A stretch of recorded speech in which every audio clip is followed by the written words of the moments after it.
In 2008, Volvo began producing super-efficient versions of its models, the DRIVE-E line. The goals are ambitious. Over the longer term, Volvo is aiming to create cars without any pollutant emissions. But some time will pass before the inventive Swedes bring their first hybrid to market, and until then, the company is optimizing its standard drive systems. Improved engine management, brake energy regeneration, and start-stop systems are a few of the ways Volvo engineers have cut emissions. Now Volvo has introduced 7 new, especially efficient diesel models. Thomas Vivek says the new series spans the spectrum of products from the small C30 to the big S80, from the XC60 to the V70, and they achieve consumption rates of 3.9 to 6.3 liters per 100 kilometers. CO2 emissions range between 104 grams with the C30 to 159 grams with the XC60. The C30 is the line's lowest emission model. A major factor in its success is the low rolling resistance of its tires.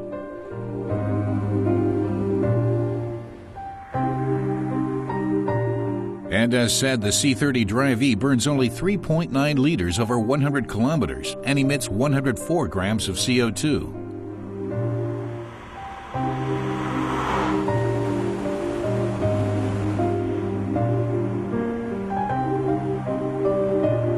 But Volvo's fuel-efficient fleet includes more than just the smaller models. Station wagons like the V50 are also available in the eco-friendly version. The secret here is that under the hood, you'll find the same engine as the C30.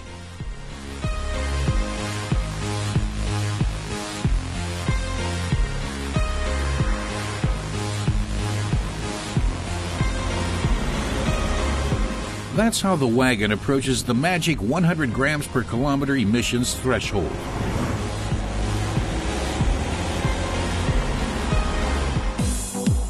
Volvo's green technology even put its more outsized models on a mileage diet. The DRIVE-E version of the XC60 apparently consumes just 6 liters of fuel per 100 kilometers and has a CO2 emission rate of 159 grams. And even if the actual figures diverge from the official ones, eco-friendliness has definitely arrived at Volvo. The car maker's goals for the coming years are uncompromising. Thomas Vivek says Volvo has developed an exact schedule. Its CO2 timetable launched at last year's Paris Motor Show. It starts here with the DRIVE-E and its improved mileage and emissions.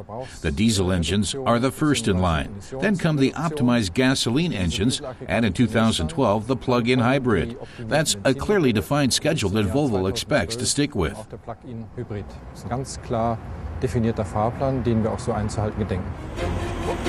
Buyers will have to wait 2 years before the hybrid hits the showrooms. Other car makers were faster. At least Volvo will be offering more DRIVE-E model versions with efficient diesels and start-stop technology.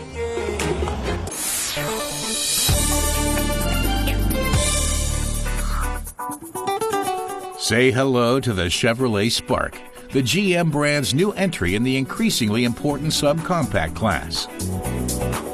And while the company is American, the project is global. The exterior lines are made to European standards, with the key technology and design elements coming from the Opel Design Center in Rüsselsheim. This little car has big significance for GM. Markus Leite says the company has high hopes for the car, not only in terms of sales. Chevy still has the image, especially in Europe, of building big American cars. This model will show people that Chevrolet is something different, that Chevy can mean small, smart, and inventive.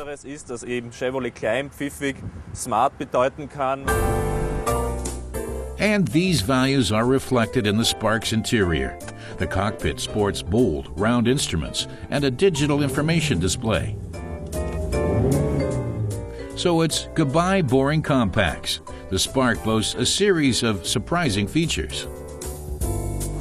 The front seats are comfortable and provide ample lateral support. Plenty of space in the back too. Cargo space can be enlarged from 170 to 994 liters. And the design team have given the little Spark a spunky, angular exterior. One standout is the pair of oversized taillights.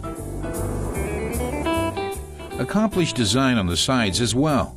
Big wheel arches with short overhangs and a C-pillar placed practically at the car's rear end define the Spark. And it's only 3.64 meters long. Plus, the lavish front headlights stretching into the car's sides give this little runabout that certain something extra. Spark buyers have a choice of two engines with 68 and 80 horsepower.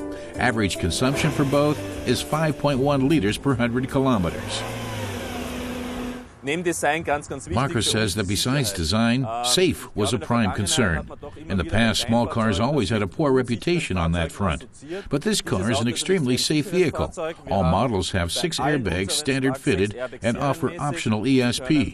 The car just won 4 stars in the NCAP test, missing the 5th by just 1 point. That's a great result, especially for a small car. So the Spark is setting standards in the competitive small car segment.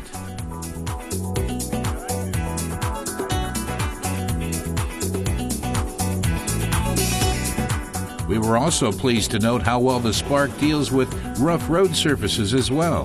Chevrolet has global aspirations for this car.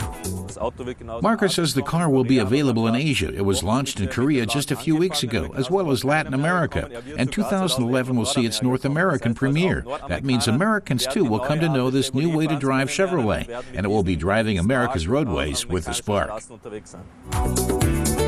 The Spark also raises eyebrows with its unmistakable design.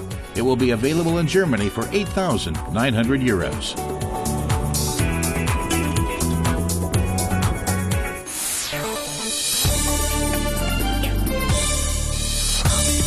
Dacia introduces its first all-wheel drive car, the Duster SUV, in the spring of 2010.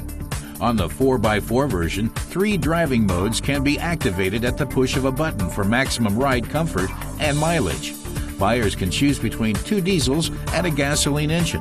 There's also a front-wheel drive version.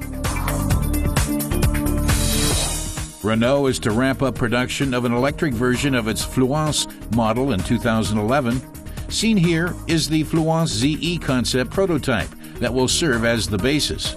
Besides the electro version, the Renault plant in Bursa, Turkey will also be producing the combustion engine versions to keep production costs down. Mass production also promises attractive value for customers.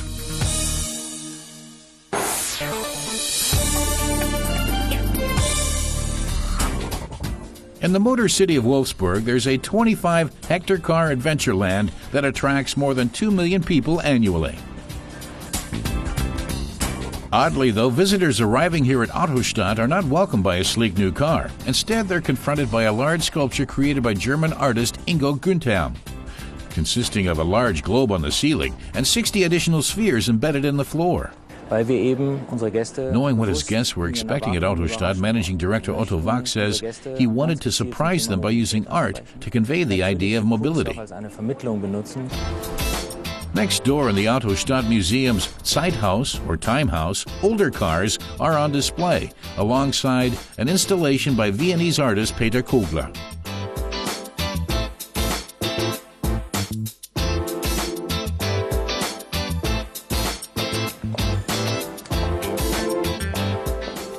Autostadt's creative director Maria Schneider explains how a dialogue between contemporary art and the conventional car creates something entirely new for both.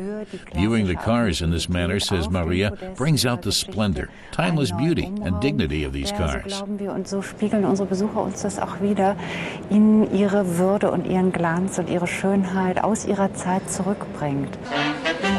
Another surprise awaiting visitors at the Zeithaus. Not only Volkswagen cars are on display here. There are plenty of cars from other companies as well, like BMW.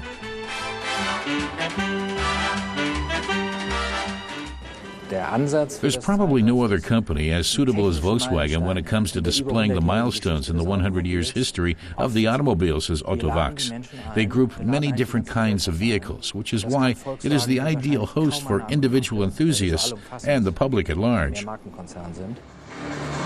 8 pavilions at the Autostadt are dedicated to the Volkswagen Group's cars. Surprises abound, like the Lamborghini Pavilion, which winds through an elaborate multimedia show before spilling out into the open.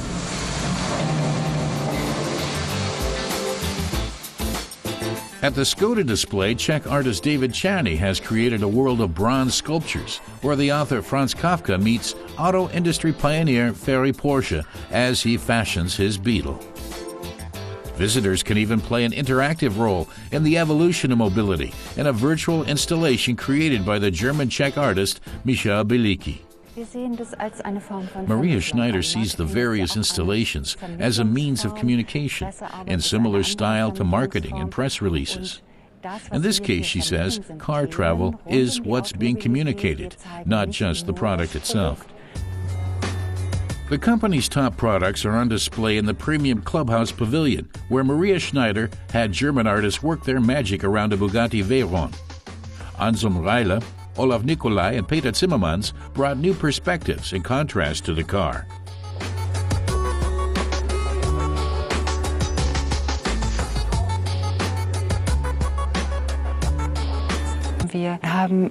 What they've achieved here, says the creative director, is a space where visitors encounter a car that they would normally regard as inaccessible in daily life, yet one which becomes suddenly very close to the point where they imagine themselves in the car.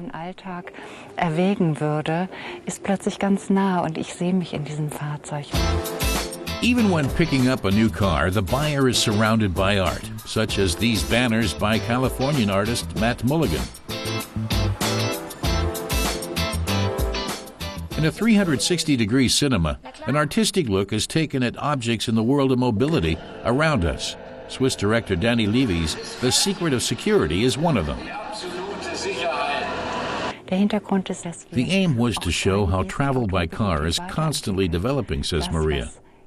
What was super new and hip in the year 2000 is old hat now. And visitors will also not want to miss the After Dark light display.